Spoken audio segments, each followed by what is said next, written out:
শত কোটি টাকার অবৈধ সম্পদের পাহাড় রেখে গা ঢাকা দিয়েছেন পুলিশ কর্মকর্তা থেকে বগুড়া ৫ আসনের এমপি বনে যাওয়া হাবিবুর রহমান ও তার ছেলে আসিফ ইকবাল।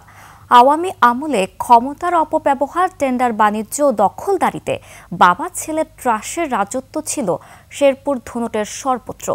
৩০০ গুণ সম্পদ বেড়ে যাওয়া ৩ মেয়াদের ঋণগ্রস্ত এই এমপি ও তার ছেলেকে আইনের আওতায় আনার দাবি স্থানীয়দের। আবুল কালাম আজাদের তথ্য ভিডিওতে ডেস্ক রিপোর্ট। হাসিনা সরকার পতনের পর এভাবেই ফাঁকা পড়ে আছে বগুড়া ৫ আসনের সাবেক সংসদ সদস্য হাবিবর রহমানের ধুনটের বাগানবাড়ি। ছিল পুকুর ভরা মাছ, চিত্রাহরিণের খামার। সানবিট সব দিবে সামাল। সানবিট ম্যাজিক প্রেস ডিশওয়াশিং এর মাথা ঘোরানো সলিউশন। পুলিশ কর্মকর্তা থেকে আওয়ামী লীগের আশীর্বাদ পেয়ে ঋণগ্রস্ত হাবিবরের ভাগ্য খুলে যায়। ৩ মেয়াদে শেরপুর ধুনট আসনের এমপি থাকাকালে ছেলে আসিফ ইকবালকে সঙ্গে নিয়ে সম্পদের পাহাড় গড়েন তিনি। ধুনটে ৭০ বিঘা বিল আর ১৫০ বিঘা জমিতে গড়ে তোলেন বাবু পার্ক সিটি। ২১% জায়গায় বাণিজ্যিক ভবন, শেরপুরে ৫০ বিঘা জমিতে ইট ভাটা আর ৩০ বিঘায় বাগানবাড়ি ও হিমাগার। রাজনীতির নামে তারা বগুড়ার যে উন্নয়নের কাঠামোকে তারা ধ্বংস করেছে।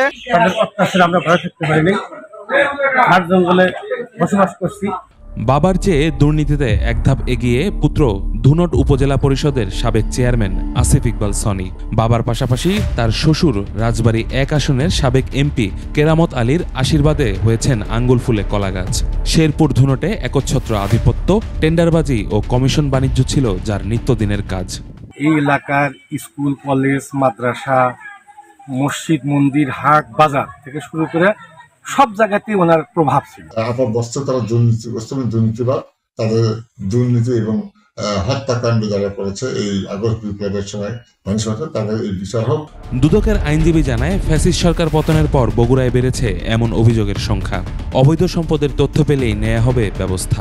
যাদের বিরুদ্ধে দুদকের অবৈধ সম্পদ অর্জন, ক্ষমতার অপব্যবহার এবং বিভিন্ন রকম জাল জালিয়াতি দ্বারা অবৈধ সম্পদ অর্জনের তথ্য পাওয়া গেলে তাদের বিরুদ্ধে আইনানুগ ব্যবস্থা গ্রহণ করা হবে। ৫ আগস্টের পর বাবা ছেলের বিরুদ্ধে এরই মধ্যে বেশ কয়েকটি হত্যা মামলা হয়েছে। তাদের জুলুম নির্যাতনের দ্রুত বিচার দাবি করেন স্থানীয়রা। ইউসুফ হাসান নাইম, ২১ টেলিভিশন।